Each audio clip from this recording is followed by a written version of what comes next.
এক সপ্তাহ ধরে বৃষ্টি আমরা প্রচুর ক্ষতিগ্রস্ত হয়েছি। আমরা প্রায় 2 কানি ক্ষেতের মতন নষ্ট হয়েছে। চাল কুমড়, কারকল, পটল, তারপর ঝিঙ্গা, শশা, বুঝলেন? তো আমরা এখন কতটুকু জমি? আমার তো প্রায় 2 কানির উপরে আছে। তো কত টাকা মানে কিরকম অর্থ খরচ হয়েছে? আর আমার তো প্রচুর টাকা খরচ হয়। আমার তো শুধু লেবারের উপর। আমি তো একজন অসুস্থ মানুষ, আমি কাজ করতে পারি না, তারপরেও করি লেবার দিয়ে। সেটা নিজস্ব জমি কিছু আছে, লাগিতা জমি মানুষের। লাগিতের টাকাটা কিভাবে দেবো? আমার তো সেই অর্থটাই এখন আমাদের হাতে নাই। আমার হাতে এখন প্রচুর সংকট টাকা পয়সার।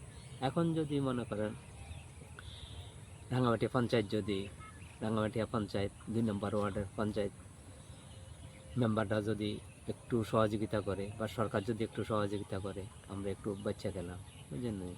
আমি বহুত বেকাদে এখন পড়ে রয়েছি। তো এখন দাদার নাম কি? আমার নাম আনোয়ার হোসেন, এটা রাঙ্গামাটি 2 নম্বর 2 ওয়ার্ড। নম্বর ওয়ার্ড। তো মানে এই কৃষিকাজের উপর নির্ভরশীল আপনার? আমি তো কৃষিকাজের উপরে নির্ভরশীল। কৃষিকাজ তো আমি আজকে 20 বছর বিদেশ হইলাম। বিদেশ আসার পরে আজকে আবার 5 বছর ধরে আমি এই কৃষিকাজের উপরে নির্ভর।